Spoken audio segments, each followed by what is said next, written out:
కుషాయిగూడ పరిధిలో ఆదివారం తెల్లవారుజామున భారీ అగ్ని ప్రమాదం జరిగింది. టింబర్ డిపోలో మంటలు అంటుకుని ముగ్గురు సజీవ దహనమయ్యారు.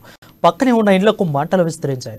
దీంతో స్థానికులు భయభ్రాంతులై గురై రోడ్ల మీదకు పరుగులు తీశారు.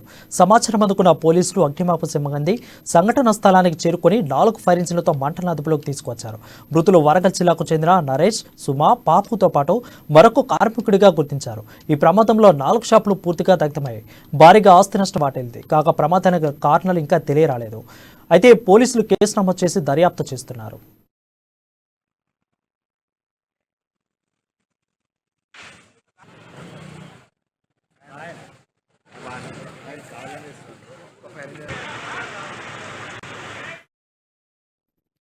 కుషాయిగూడ అగ్ని ప్రమాద ఘటనపై home minister Mohammed Ali fire అయ్యారు.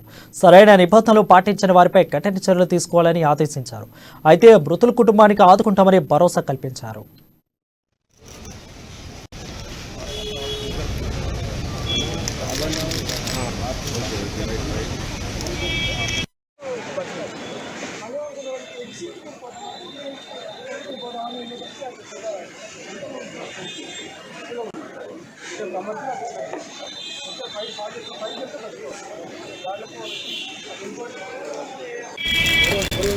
ఈరోజు అర్లీ మార్నింగ్ 3:30-4 o'clockలో ఇక్కడ కుషాయిగూడలో టెంబర్ డిపోలో ఫైర్ ఇన్సిడెంట్ అయింది.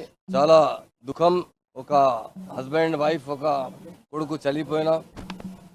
అర్లీ మార్నింగ్ మా ఎమ్మెల్యే గారు సుభాష్ రెడ్డి గారు, మా ఎక్స్ మేయర్ గొంతు రామ్మోహన్ గారు, మేము కార్పొరేటర్స్ మొత్తం వచ్చిన సపోర్ట్ కోసం మా ఫైర్ డిపార్ట్మెంట్ చాలా యాక్టివ్ పని చేసిన ఇది కంట్రోల్ చేశారు. ఈ పక్కకు బిల్డింగ్ ఉంది, అలా సగం ఏరియాలో కమర్షియల్ ఉంది, సగం ఏరియాలో డొమెస్టిక్ ఏరియా ఉంది. ఉన్న ఫ్లాట్లో కొంచెం మంచి పైన పోయినా సేఫ్ అయినా, ఒక మంచి కింద వచ్చిన ట్రై చేసిన. హస్బెండ్ వైఫ్ అయినా కొడుకు ముగ్గురు చనిపోయినా చాలా చాలా దుఃఖం ఉంది.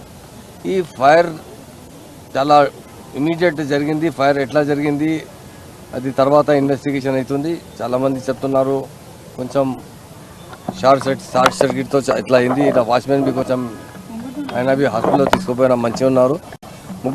నలుగురు మంచి హాస్పిటల్లో బి ఉన్నారు, ఆయన బాగా ఉన్నారు, పర్వాలేదు. ఈరోజు అర్లీ మార్నింగ్ కుషాయిగూడలో అగ్ని ప్రమాద స్థలాన్ని మంత్రి మల్లారెడ్డి, నగర డిప్యూటీ మేయర్ మోత శ్రీలత శోభన్ సందర్శించారు. ఈ సందర్భంగా నష్టపోయిన కుటుంబాలను తప్పకుండా ఆదుకుంటామని డిప్యూటీ మేయర్ తెలిపారు. మృతుల కుటుంబాలకు నష్టపరిహారంతో పాటు వారి కుమారుడు భవిష్యత్తుకు ఎలాంటి ఇబ్బంది లేకుండా చూస్తామని మంత్రి మల్లారెడ్డి హామీ ఇచ్చారు. నిబంధనలు ఉల్లంఘించి టింబర్ డిపో నడుపుతున్న యజమానిపై కఠిన చర్యలు తీసుకుంటామని మంత్రి మల్లారెడ్డి చెప్పారు. ఈ కార్యక్రమంలో స్థానిక డిప్యూటీ కమిషనర్ శంకర్, జీహెచ్ఎంసీ అధికారులు తదితరులు పాల్గొన్నారు.